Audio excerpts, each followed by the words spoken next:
Hi. Oh, hello everybody. It's Mike Newman, Sunday night with ILXCTF.com. Hope everybody had a good weekend. I didn't go to any meets this weekend.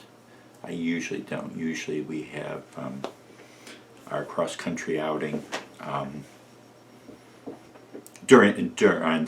this Saturday and Sunday. We decided to do it in August, so it gave me a lot of time to get some things completed, some things written, and get ready for Amboy tomorrow. I'm going to Amboy.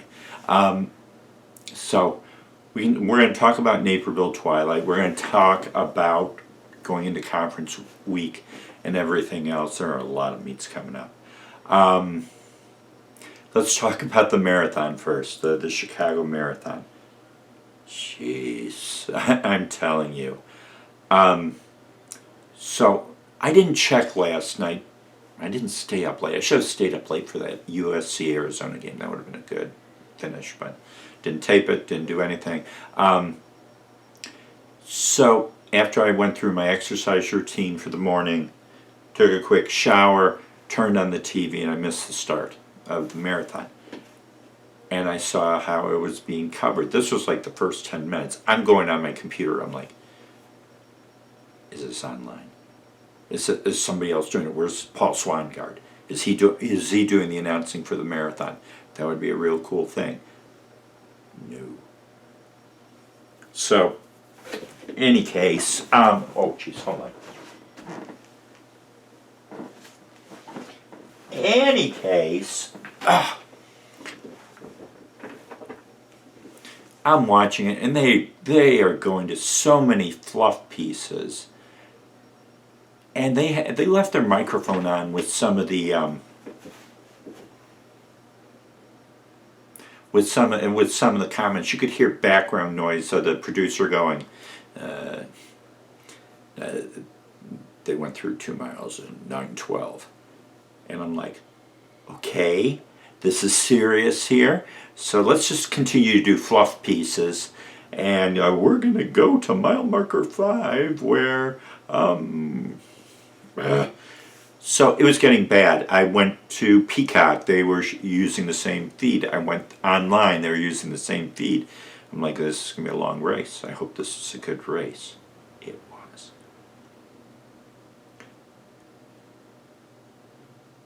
So when you have a guy that's on world record pace, what do you do towards the end of the race? Well, it was getting close. They came back on, and you hear the producer saying they're on world record pace. I'm like, yeah, go back to the race, go back to the race. I want to see how he's looking, blah, blah, blah. Here we are for your start of wave 3. And I'm like, oh, come on, just go back to the race. They went back to the race for a little bit, and now let's go to so-and-so, so-and-so in Chinatown. They've already gone through Chinatown. The race is going. Oh, well, we got screen and screen. Not the same thing. I'm sure the producer's going. The Ed Einstein, or one of the analysts is going. We're on world record pace here. We better stay with this.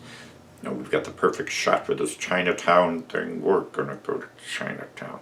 Oh yeah, he's running. He just threw a 4:30 last mile in. Going at mile marker 24. Give me a break. No, you stay with the flipping thing. Shenanigans. Boy. Won't say the network. You know what network. But it was terrible. Oh, he's going to win. He's going to win. Yay, a new world record. We didn't know what the time was. I thought the funny thing, after the race, he's running back and forth over the finish line, over the mats there. So the timing company's probably going, oh, she's got to race him again. I was the coverage, and then they went to Hassan, who, I mean, geez, world championships, triples in that, and then she runs 2:13 and change. But all I could say about the all I could say about the coverage, shenanigans.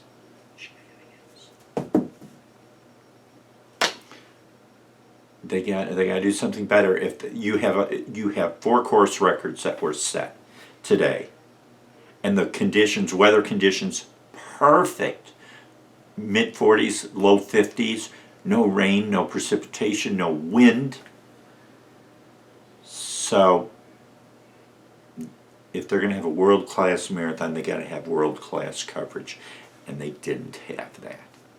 So I kept watching about that's 5 times he's gone through. And then Hassan went through, oh, we got to race that. Oh, here comes another runner. Watch out. Oh, we got to race that too. That was my morning. Didn't have to worry about the Bears, even though the Bears did play good. They played pretty good on Thursday night. They play Minnesota next week, and Minnesota right now is losing to Kansas City. Pair of 1-win teams going off at high noon at Soldier Field. So, number of things went on, and we're going into conference week this week. It's going to be crazy. There are so many meets. This is when we kind of shuffle the deck. I think that's a good way of saying it, shuffling the deck for rankings and everything else, because you're not playing around most likely with your teams and all that. You know who your top 7 are by this point.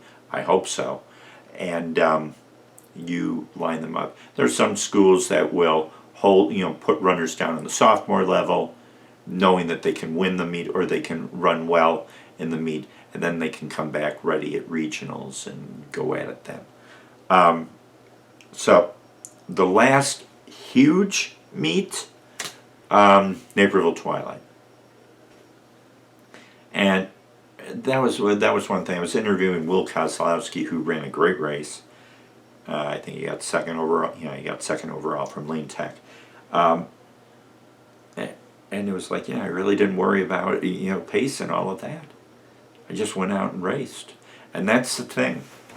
I mean, with Wickham, the guy that broke the record, he said beforehand, I ran 2:03. I'm thinking of running 2:03. And what does he go out? He runs 2 hours 35 seconds. That's the same thing with Hassan. If I run 2:15, I'll be happy. She runs 2:13, number 2 all time for a woman. So it's sometimes, and I don't know if Methner thought he would go out and break the record in 2019. He didn't say anything. He didn't gloat about it. He didn't say anything. He just quietly went out, did his job, and the record came to him. I think on the course at the mile, when he went through in 4:27, I'm like, oh, this is serious. So, Alcaraz always said, if you're going after a record, don't chase after it. It'll come to you. And so I remember that. I made the big mistake in college of running. I wanted to qualify for nationals in the 5K. And I got within 3 seconds of it, but I ran that race. I ran that distance 4 times in a row. And I got within about 3 seconds with 2 weeks before nationals, and then I tried to run it the next week, and I just had nothing left. So, any case, Naperville Twilight. I think the one interesting thing to see is Mia Kotler from Latin School. She's only run 3 races this year, mind you. She's won all 3, and she looked good here. 17:01, I think 17:01. Little soft surface. Times are slower than expected. They weren't close to what Shager ran last year in 16:08 and all of that. It wasn't that the runners were slower. It was the fact that that course, grass was a little bit up. It was in good shape. The course was in good shape, but maybe a little soft. I don't know. It doesn't matter with time. It was a matter of racing. We saw that with Downers Grove North in that girls' race, where they went out after it. So did Naperville North. Julie P.O. and the Tandon sisters, Shania and Ariana, were up within the first 15 at the mile. And they held that position the rest of the way. Naperville North started to move up a little bit.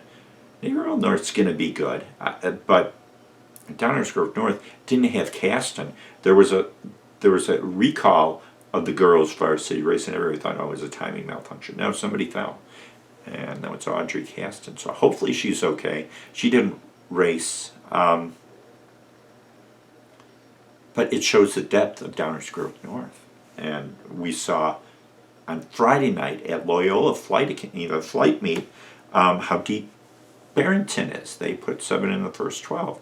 Or maybe how there wasn't the quality runners they get 7 and 12. I don't know. Scout Storms has been undefeated. Downers Grove North has that depth. They won pretty easily. 33, and I think Naperville North was second with over 100 points.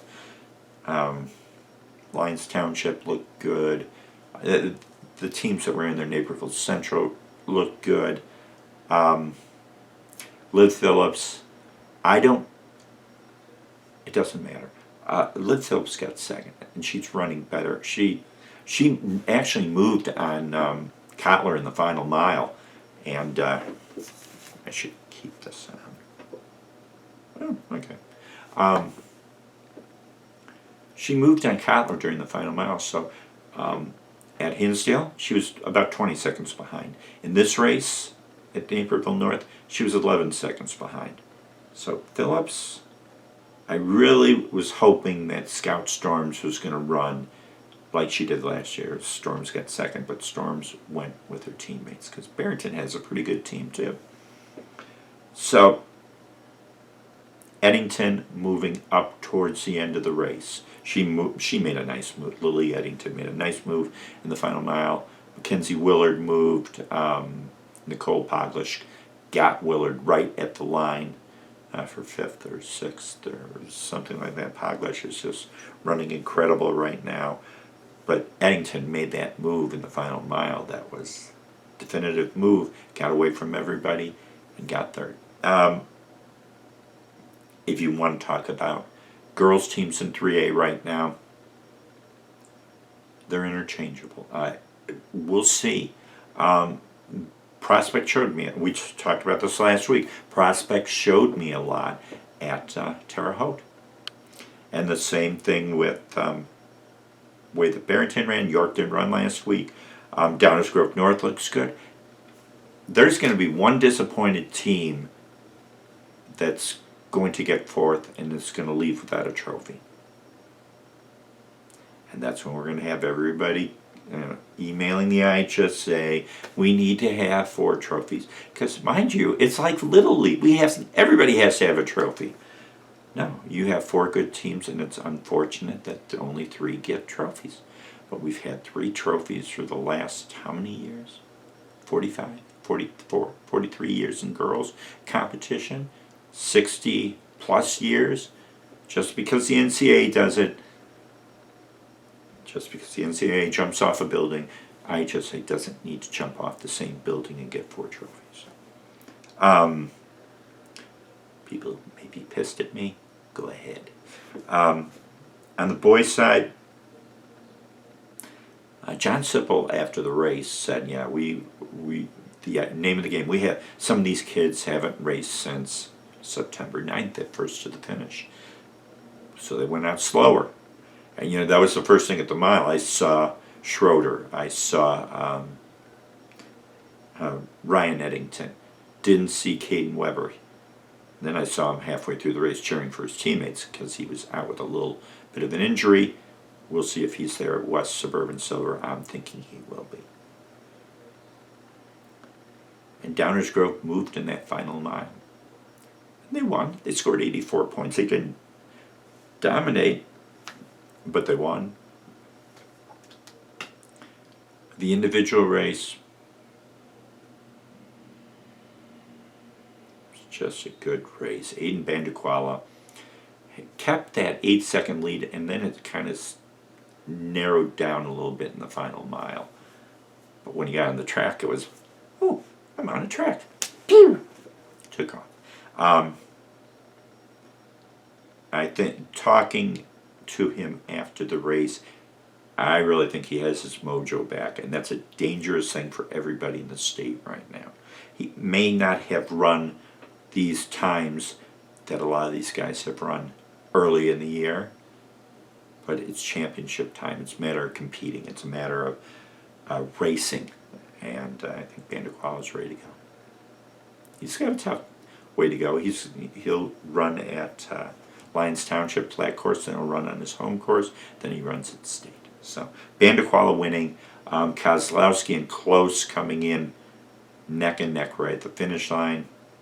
You gotta consider Kozlowski now too. I mean, he ran good. He ran 9:37 at a 2 mile. Mather has 3 invites during the year that are 2 miles. He ran 9:37. Not bad. Nice tune-up for that. So Kozlowski will be the big favorite at Chicago City Championships this weekend at Washington Park. Close will be a favorite. Jacob Barraza of DeKalb's been running better. Started out the season slow and came on strong. So, Downers Grove North, Plainfield North, they have a nice front 3-pack. They're split between 3 and 4. Doesn't help them right now. It's 30 seconds, I think. Oak Park, well, they still didn't have their number 1 runner. Finn Kelly has a minor injury. Didn't run for the 2nd week in a row. But they went 16, 17, 18, 19 with a 6-second split on their first 4 runners. And then they had a gap for their 5th. So once they get Kelly back, they're going to be a tough team. They're going to be a real tough team.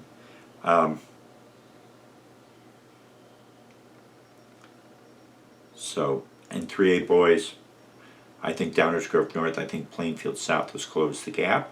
We said that already. But then, I really think Hersey has a nice pack. And if Sventny can keep his shoe on for the first quarter mile and runs a good race, they won at Wheeling yesterday with 21 points. And Salamoto, I think it is, Marcus Salamoto of Hersey won the race. He's their 7th or 8th guy. And Nutra didn't run their regular guys. So, there you have it with that. With Twilight. Impressed. Always a great meet. I made it through. I think the one cool thing, at the beginning of the year, there were a lot of things. We missed doing one Sunday night show because I wasn't feeling good. I lost my voice, and I didn't do well making it around the course at Detweiler on that first meet. But this meet, I was walking fast. It was like in my mind, I regressed 30 years or whatever. Like, I'm going to make it to the 1 mile mark from the starting line in under 3 minutes. I got to 3:08 on the 5th one, and then it was getting too dark. I'm like, I'm just going to take it safe. But it was a good interval workout for me. I felt great when I got home. I fell asleep on my chair. But we will write about the conference meets. There were conference meets last week. Kennedy Anderson of Wethersfield, the senior, she won the Lincoln Trail Conference meet. And she's won it all 4 years. She's pretty good. The Benton Invitational, Jane Girardi, another freshman. She beat Ari Comer of Pope County by about 5 seconds, which really surprised me. So that was interesting. Ethan Hogan ran at East Alton Wood River. His first race in a month. He ran last on September 9th, the first of the finish. But he won. I think he ran under control. He's going to get himself ready to go because he'll run sectionals against Nyali at Marion, at Jacksonville, 2.9 mile course. So don't get riled up if you see a winning time in the 13s, because that could certainly happen on that course. But I mean, there were some good races. I wrote all about them. You can see highlights of some of those races on ILXCTF.runnerspace.com.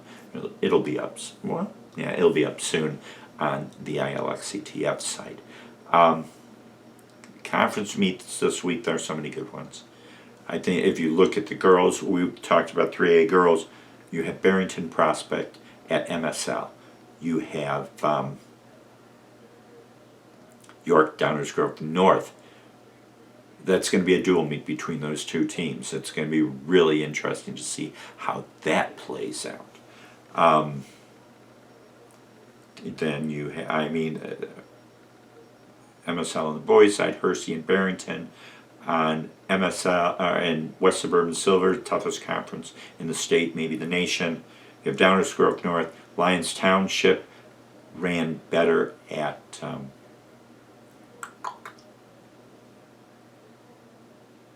Terre Haute,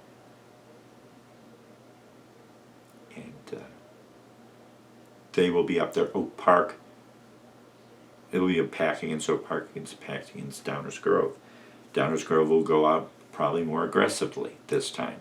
They got their second rust buster out of the way. But there are so many great conference meets. Southwest Prairie,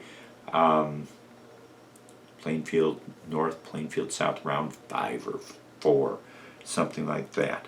That'll be a good race. Just a lot of great conference meets coming up. I'll write about all of them.